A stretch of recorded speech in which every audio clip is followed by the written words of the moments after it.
It is 1350. You wake up in a village in England, in a one-room house with a dirt floor, and you are 24 years old. Statistically, you have about 11 years left, but probably not for the reason you're thinking. Everyone assumes the plague. The plague is on this list. It just isn't number one. The thing most likely to kill you in 1350 is something you will do, without thinking about it, 4 or 5 times before noon today. Here are the 5 things most likely to end your life on an ordinary day in 1350, counting down to the one that did the most damage. Number 5. Your teeth. Not cavities. Cavities are survivable. What kills you is an abscess, an infection at the root of a tooth, sealed inside your jaw with nowhere to drain. Medieval diets were low in sugar, so your teeth are actually in better shape than a modern mouth in some ways. But your bread is stone ground, which means it contains grit, and grit wears the enamel flat. Once the surface is gone, the nerve is exposed, and bacteria walk straight in. Now here's the part that kills you. There is no antibiotic. The infection has 2 directions it can travel: down into your jawbone or up. Up means your sinuses, then the veins behind your eye, then your brain. From first toothache to death, this can take under 2 weeks.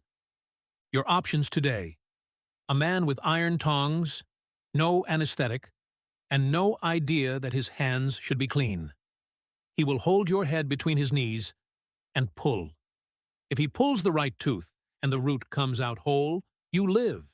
If he breaks it, the fragment stays behind and the infection continues from underneath. People did survive this. They survived it by luck. Number 4. A cut you wouldn't bother mentioning. You are working with a scythe, or a hook, or a splitting wedge. You catch the back of your hand. It bleeds for a minute and stops. In your entire modern life, this event would be forgotten by dinner. In 1350, it is a coin flip. The soil you work in contains animal manure, because manure is the fertilizer. That soil is now inside the wound. There is no concept of infection. The theory is that disease comes from bad air and imbalanced humors, so nobody washes anything. The cloth tied around your hand was last used to wipe a table. 2 days later, there is a red line traveling up your forearm. That line is the infection moving through your lymphatic system. When it reaches your torso, you will develop a fever, and then your organs will begin to fail. This is sepsis, and in 1350, there is no treatment for it whatsoever. Not a difficult treatment. Not an expensive one. None. The most common serious injuries in a medieval village were not battle wounds. They were farm accidents that got infected. Number 3. Your food, and specifically, your bread. Roughly 2/3 of your calories come from grain. In a good year, that is fine. But you are storing that grain in a wooden building with a thatched roof, in a damp climate, for months. Wet rye grows a fungus called ergot. It looks like a small dark spur where the grain should be. And if you're hungry enough, you don't inspect every ear before it goes to the mill. Ergot constricts your blood vessels. In small doses, it gives you burning pain in your hands and feet. In larger doses, the blood supply to your fingers and toes shuts down entirely, and the tissue dies. There are records of entire villages losing limbs in the same season. It is also a hallucinogen, which is why some outbreaks were recorded as mass religious visions or mass madness. And underneath all of this is the simpler problem. The harvest fails roughly 1 year in 4. When it fails, You do not starve to death in a dramatic way. You get slowly weaker, and then something ordinary kills you. A cold, a cut, a tooth. Famine rarely appears as the cause of death. It just makes everything else lethal. Number 2. Yes, the plague. You are living in the worst possible year for this. The Black Death arrived in England in 1348, and by 1350 it has killed somewhere between a third and half of the population. Not a third of the sick. A third of everyone. It moves along trade routes, carried by fleas that live on rats, and, we now think, spread person to person through the air in its pneumonic form, which is faster and almost always fatal. If you catch it, you will know within a day. Fever, then swellings in the neck, armpit and groin where the lymph nodes are, then dark marks on the skin. Most people who show those symptoms are dead within a week. Nobody understands what is happening. The explanations available to you are bad air, a conjunction of the planets, or divine punishment. So the responses are prayer, fleeing, and in some places, blaming and attacking minority communities, which happened and killed thousands more. Whole villages emptied. Some were never reoccupied and are still visible today as bumps in English fields.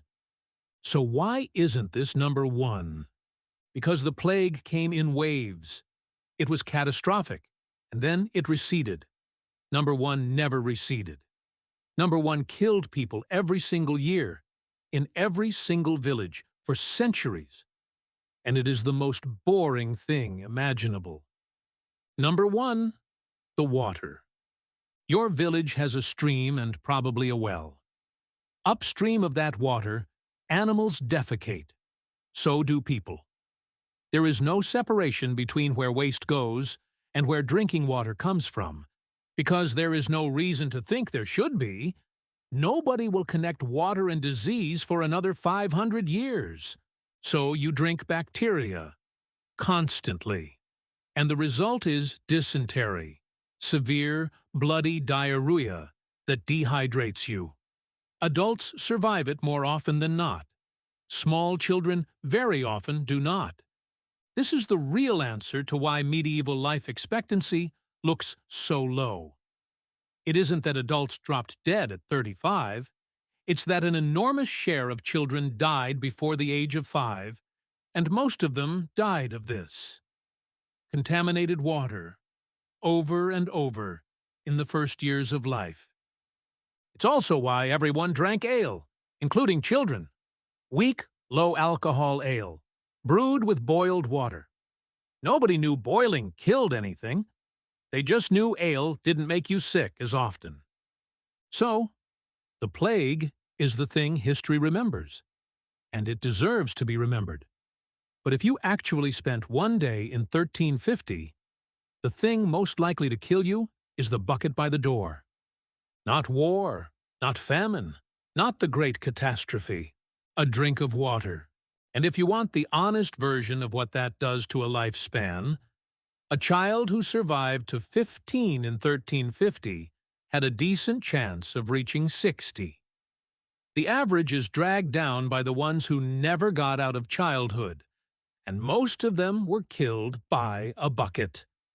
Next one is the most disgusting job in history, and it paid better than almost anything else you could do. Subscribe if you want it.